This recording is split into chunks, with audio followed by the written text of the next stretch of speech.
Bom dia a todos e a todas. Meu nome é Laila dos Santos Oliveira. Eu sou estudante de licenciatura em Geografia pela UNEB, no campus 5. Estarei apresentando para vocês o resultado do projeto de iniciação científica na área de Ciências Exatas e da Terra. Bem, eu sou bolsista da iniciação científica pelo PIBIC-CNPq. Eu vou apresentar para vocês o resultado do projeto Sistema Clima Urbano, episódios pluviométricos e alagamentos na cidade de Salvador, Bahia, orientado pelo professor Dr. André Luiz Dantas Estevam. O objetivo geral da pesquisa foi analisar os fatores atuantes para a ocorrência dos alagamentos, inundações, enchentes urbanas e a influência das bacias hidrográficas na cidade de Salvador. Os objetivos específicos são investigar como as bacias hidrográficas dos rios Lucá e Camaragibe interferem na ocorrência dos alagamentos na cidade de Salvador, analisar as alterações da paisagem urbana e seus impactos sobre o ciclo hidrológico em zonas susceptíveis aos alagamentos, analisar as quadras chuvosas e suas relações com os alagamentos para a zona urbana no período de 1998 a 2018, fazer os estudos das matérias em mídia impressa e televisiva sobre o tema dos alagamentos na cidade de Salvador no período de 2000 a 2020 e compreender a relação entre o uso do solo urbano e os fenômenos de alagamento. Na metodologia do projeto, foi utilizado o paradigma metodológico Sistema Clima Urbano, idealizado por Monteiro e Mendonça no ano de 1976. Fizemos análises das precipitações pluviométricas retiradas em literaturas e noticiários, análise quantitativa da intensidade de precipitação durante o ano de 1998 a 2018, fundamentando-se na análise quantitativa da intensidade de precipitação em 1998 a 2018, pelo CPTEC e o INMET.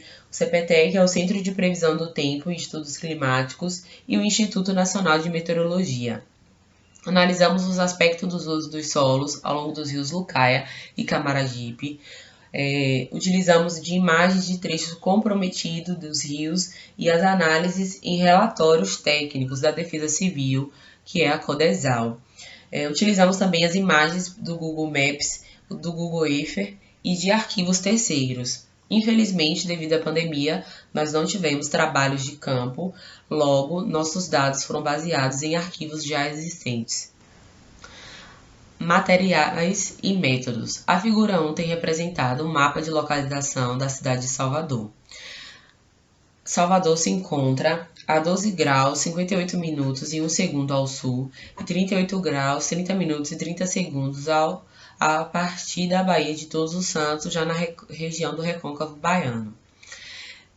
O relevo possui altitudes modestas, com fundo de vale estreito e chato, e zona intermediária com morros de formas diferenciadas, resultando na interação das estruturas geológicas e as dinâmicas climáticas. A exemplo disso, Salvador tem uma grande falha geológica que separa a cidade em dois planos, em cidade alta e cidade baixa. O município possui paisagem intertropical e é caracterizado pelo clima tropical chuvoso de floresta, segundo Köppen, com forte influência marítima e com elevado descontrole de precipitações ao longo do ano. Análises e discussões. A figura 2 tem representado um gráfico de precipitação pluviométrica entre os anos de 1998 a 2018, entre os meses de abril a julho, ressaltando o mês de abril e maio, representado pelas cores azuis e vermelhas. São os meses que tiveram mais precipitações pluviométricas, os índices foram mais altos, podendo estar relacionados às massas de ar quente e úmida, ou à influência marítima, ou à intensidade e à direção dos ventos alísios. A figura 3 é representada os totais de precipitações na cidade de Salvador em 6 horas, no dia 23 de março do ano de 2019. Tem 14 bairros. Todos esses bairros eles foram contabilizados pelos pluviômetros que foram distribuídos e instalados pela Defesa Civil da cidade, no qual a Baixada de Ondina foi onde teve um volume de precipitação maior, lembrando que o período de outono são o período que tem a maior incidência de chuvas torrenciais. A figura 4 tem representado a área de abrangência das bacias hidrográficas que banham o sítio urbano na cidade de Salvador. São 13 bacias hidrográficas que drenam o município, está representado na imagem, e nossa pesquisa ressaltou seus estudos para as bacias hidrográficas do rio Lucaia e Camaragibe. O rio Lucaia já está mais próximo do oceano, mais para a pontinha de Salvador, e o rio Camaragibe está localizado mais ao centro do município.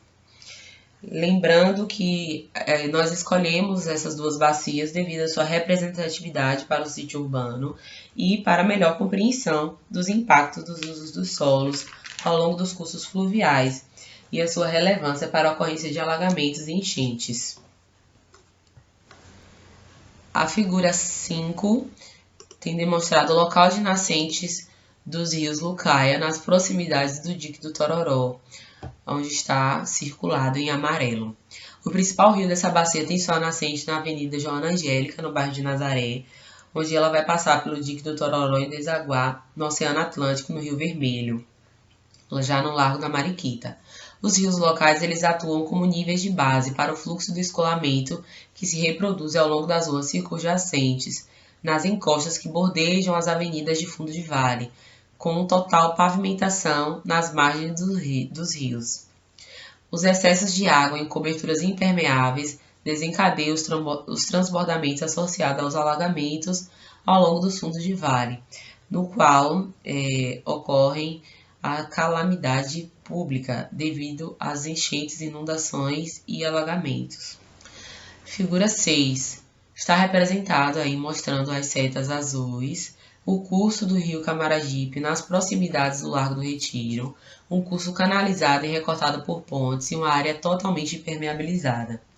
A bacia do rio Camaragibe está entre as 3 maiores bacias do município, cujo rio principal nasce próximo a Pirajá, passa pela região do Iguatemi até desaguar no Oceano Atlântico, no bairro da Costa Azul. E o rio Camaragibe ainda é utilizado como corpo receptor de esgotos sanitários, infelizmente. Parte de seu leito foi retificado, uma represa foi construída no Alto do Cabrito, formando o dique de Campinas, e sua foz foi modificada no Largo da Mariquita, no Rio Vermelho, para o bairro da Costa Azul. E nas imediações do Shopping Iguatemi, ele é desviado para o sistema de esgotamento da cidade, onde tem a captação em tempo seco. A figura 7 tem mostrando um alagamento na Avenida Vasco da Gama, influenciado pelo rio Lucaia. E a figura 8, um alagamento associado à enchente urbana, já na região da Avenida Antônio Carlos Magalhães, influenciado pelo rio Camaragibe. Essas duas imagens foram no mês de março de 2020, o qual já é um período de outono, onde ocorrem chuvas torrenciais, como está mostrando, e permite que a cidade entre em estado de calamidade pública sazonal. As conclusões do projeto. Bem, o crescimento urbano ele ocorreu sem planejamento e em desrespeito total aos seus condicionantes climáticos e hidrográficos, como o estímulo ao crescimento da cidade via alteração das encostas, como a impermeabilização dos fundos de vale pelo complexo sistema viário, acabou provocando desajuste no sistema de vazões dos rios, que vão compor as 13 bacias hidrográficas. Ocasionou um complexo sistema de respostas naturais às interferências antropogênicas profundas ao longo do território. O crescimento desordenado da cidade, com construções irregulares de moradia, acabou limitando as calhas fluviais. Nos períodos chuvosos, o aumento do volume das águas que deveriam escoar naturalmente para os canais fluviais dos rios Camaragibe e Lucaia, além dos outros. Os excedentes hídricos são resultados de profunda alteração do ciclo hidrológico local. No período chuvoso que foi mostrado nessa pesquisa, a cidade infelizmente altera profundamente a sua rotina diária por não ter o suporte para esses períodos. Sobretudo, acaba atingindo as classes sociais mais frágeis, porque elas são expostas as perdas de suas residências, as perdas de bens materiais, tem um contato direto com as águas insalubres e uma exposição a doenças por veiculação hídrica e, além disso, a profunda comoção social que acaba acontecendo. E, claro, é necessário um estudo técnico para desencapsulamento dos rios, a restauração das matas ciliares, com a recomposição da vegetação de planícies aluviais de trechos de rios. Recomendamos analisar o clima urbano da cidade em consonância com os estudos hidrográficos para reduzir, o aporte de água que vai escoar pelas artérias de drenagem natural e artificial, para que essas águas elas sejam conduzidas rapidamente para o seu nível de base, não evitando a ocorrência de alagamentos, enchentes e inundações. Ressaltar a importância da recomposição da cobertura vegetal em áreas desmatadas e ao longo das bacias de drenagem para obter também o controle de erosão do solo. É necessário replanejar o crescimento da cidade, porque Salvador ainda continua em desenvolvimento, e o uso dos solos, organizar o espaço urbano com produção de áreas verdes sustentáveis, onde os solos podem absorver parte das águas produzidas pelas precipitações. É necessário uma reformulação do sistema viário da cidade, onde foi o fator mais danoso que ocasionou o encapsulamento e a canalização dos rios e a impermeabilização das áreas de fundo de vale. E, não menos importante, é essencial das políticas públicas da cidade de Salvador utilizar-se de educação ambiental voltada para o descarte correto do lixo e esgoto, ter um ordenamento urbano e a ocupação do solo, aprimorar os sistemas de alerta e a previsão de alagamentos, enchentes e inundações, com ênfase em áreas de risco e áreas de vulnerabilidade. E o município ele deve se trabalhar, claro, apoiar as suas diretrizes e seus mecanismos compensatórios que estão presentes no PDDU, que é o Plano Diretor de Desenvolvimento Urbano do município de Salvador, principalmente nos artigos 20 e 117, que são diretrizes para a conservação e manutenção da qualidade ambiental e as diretrizes para a defesa civil, auxiliando ainda mais o seu trabalho com o município. Essas são as referências utilizadas na pesquisa. Utilizamos de livro, de relatórios técnicos, de mídias e utilizamos também de reportagens e teses de mestrados. Este é o projeto Sistema Clima Urbano, nossa equipe, na verdade, a nossa equipe anterior e a atual, junto com o nosso professor e orientador André. Este é o livro fruto do projeto Sistema Clima Urbano, que vem fazendo parte da UNEB, desde 2017. Os meus agradecimentos são especiais pelo apoio financeiro sob a forma da Bolsa de Estudo PIBIC-CNPq. Os agradecimentos ao professor André pela oportunidade, dedicação e excelência dessa pesquisa e deste projeto que tanto acrescentou e vem acrescentando a nossa vida pessoal quanto a nossa vida acadêmica. Gostaria de agradecer a todos e a todas pela atenção e espero que tenham compreendido e entendido os resultados desse projeto explanado durante a apresentação. Muito obrigada!